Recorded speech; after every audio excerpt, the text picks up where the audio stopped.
Salut à tous, c'est Émilie Papatheodoro. On se retrouve aujourd'hui pour un nouvel épisode de Mode Portrait avec Big Will. Big Will est un Instagrammeur, un ancien ingénieur agronome qui a inventé un nouveau mode de régime qui s'appelle la Porn Food Diet. Comment manger sainement en ayant l'impression de manger de la junk food. Aujourd'hui, on va se préparer la nouvelle dinguerie de chez McDo. Le but, c'est vraiment de pouvoir en manger, même en diète, sans culpabiliser. Et on se régale avec la Porn Food Diet. Yo tout le monde, c'est Willy, Big Will sur les réseaux sociaux. Je vous propose plein de recettes super gourmandes et diététiques. Et tout de suite, voici mon mode portrait pour clic. Évidemment, la première chose qu'on va faire avec toi, c'est cuisiner. Et toi, ta spécialité, c'est de reprendre des recettes qui sont la plupart du temps de la junk food, mais de les faire de manière diététique. Exactement. Et aujourd'hui, qu'est-ce qu'on va préparer? C'est un peu ma recette fétiche, c'est le Burger Bomb. Donc c'est un burger qui est enrobé en fait dans une pâte. Le but du jeu, c'est d'essayer de faire quelque chose qui est très gourmand, mais avec des ingrédients un peu plus diététiques pour pouvoir avoir la sensation de satiété sans trop manger. Alors on va commencer par la viande. Donc on n'est pas obligé de mettre de la viande, c'est vrai que moi j'aime beaucoup ça. Ce que je fais, c'est que moi j'utilise de la viande 5% de matière grasse. Donc là, faut pas avoir peur d'y aller avec les mains. Mais l'idée de faire ça, elle est venue d'où? Elle est partie d'un constat personnel? Toi, t'avais envie de perdre du poids à un moment, de prendre de la masse, ça s'est fait comment? Ça, c'était moi il y a quelques années. J'étais étudiant en école d'ingénieur agronome et je me spécialisais en nutrition. J'adorais le sport et j'étais à une période de ma vie où j'essayais de perdre du poids. Comme beaucoup, j'ai commencé des régimes classiques et drastiques, alors certes efficaces, mais c'était vraiment pas bon. Alors je me forçais tous les jours et 2 semaines plus tard, je craquais, je perdais tous mes résultats. Et donc au bout d'un moment, j'ai voulu tester ma technique à moi et j'ai voulu retravailler un peu ce que j'apprenais en cours, ce que j'aimais à l'extérieur de tout ça. Et c'est comme ça que petit à petit, j'ai créé ce que j'ai appelé la Porn Food Diet. Le but aussi, c'est de mettre à la fois tout le temps beaucoup d'épices. Quand on n'a plus le gras, quand on n'a plus le sucre, quand on n'a plus tout ça, souvent les gens mangent et sont au régime et disent bon, il n'y a plus de goût. Ouais. Et donc on peut combler un peu ce manque de goût grâce aux épices en fait. Il ne faut pas changer de comportement alimentaire drastiquement d'un coup parce qu'on va être frustré. Et donc, on ne va pas s'y tenir. Il faut qu'il y ait ce sentiment de plaisir, il faut qu'il y ait ce sentiment de bien-être, il faut qu'on soit bien dans notre diète. Voilà, donc là, je vais farmer mes steaks. Tu as fait des études d'ingénieur agronome. C'est ça. Comment tu as bifurqué?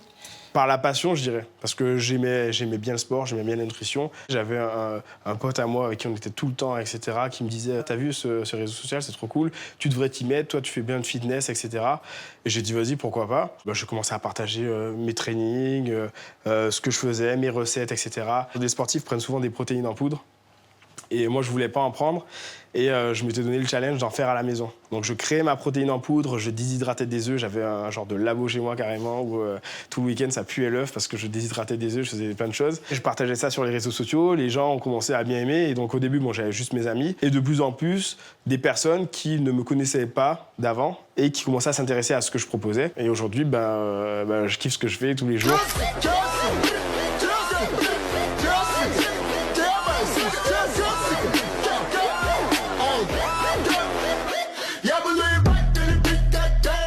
Qu'est-ce qui fait que ce burger il va être moins gras qu'un burger classique? Les grosses différences dans ce burger-là, ça va être la viande. Ensuite, il y a la pâte. Moi, je prends de la pâte à pizza parce qu'elle est moins calorique que de la pâte feuilletée ou de la pâte brisée, par exemple. Après, il y a le fromage, en fonction des choix du fromage qu'on fait. Les influences de tes recettes, elles viennent d'où? Des fast-food. C'est vrai? Quand je goûte quelque chose qui est très bon, gustativement, mais pas trop pour ma santé, je me dis j'aimerais le refaire, j'aimerais pouvoir le proposer aussi à la communauté pour qu'on puisse en manger, mais en version diète. Au niveau des fromages, moi je prends pas du vrai cheddar. C'est-à-dire que je prends les tostinettes de cheddar, ils sont beaucoup moins caloriques que du vrai fromage au final. Et pour le coup, là on a vraiment du goût, ça dégouline et on a vraiment le côté porn food diète quoi. Et c'est ça, le porn food, c'est vraiment cette image du fromage fondu qui dégouline et qui donne envie. Ouais, c'est le fast food. En réalité, tout ce qu'on n'a pas le droit en vrai. C'est bon pour cette partie. Je passe beaucoup de temps forcément sur Instagram, sur les réseaux sociaux, etc. Et avant, je me mettais sur un tapis de course, je marchais et je répondais à tous mes messages. Et je répondais à tout. Et en même temps, moi, ça veut dire que quelquefois, je marchais 5-6 heures non-stop. Les gens dans la salle, ils disaient « Mais qu'est-ce qu'il fout ?» J'étais parfois plus là, plus présent que les coachs même de la salle. Pas mal. Pas mal. Après, on est sur Instagram, donc l'essentiel, c'est que ça soit beau. Ouais, c'est ça. Personne goûte, donc... Sauf que là, moi, je vais goûter, je vais pouvoir dire la réalité. Ah, c'est hyper bon. Tu trouves? Mm-hmm. Yes. Mais c'est surtout assez agréable de se dire qu'on culpabilise pas. Ouais. Tu nous as préparé d'autres choses aussi. Les tenders ce fast-food, mais là, du coup, sans friture. Et là, c'est du vrai poulet. Hein. Ouais, c'est hyper bon. Les cornflakes, c'est un peu jaune. Et ça donne l'impression de friture, visuellement. Et en plus, ça croustille. Et pourtant, il n'y a pas d'huile du tout qui a touché toute cette préparation. Mais j'y retourne. Hein. Vas-y, fais-toi plaisir. Bon, c'est bon signe, ça, en tout cas. Voilà. Alors, quel est le programme? Donc, du coup, je pense qu'on va faire un peu d'épaule. Pas trop avec des machines, peut-être juste avec un peu d'haltères ou ce genre de choses. Oui, parce que ce qu'il faut dire, c'est qu'on peut manger ce qu'on veut, mais il faut quand même un exercice physique régulier, quoi. Ouais, tout le temps. Pour vous dire, à peu près, en vrai, on y va tous les jours.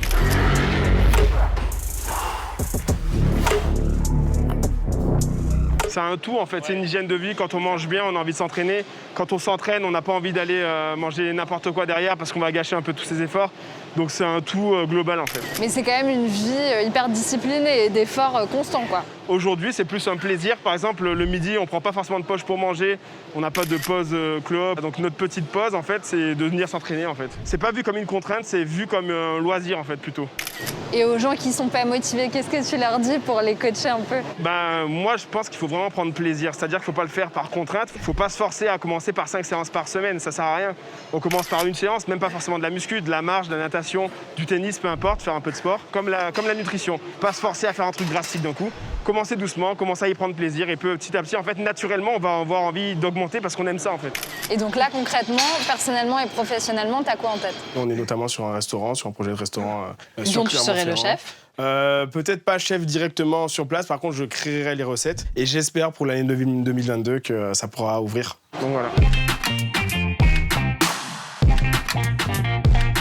J'espère que cet épisode vous a plu. N'hésitez pas à liker, à partager votre avis en commentaire et à vous abonner à la chaîne Click. On se retrouve très vite pour un prochain épisode de Mode Portrait.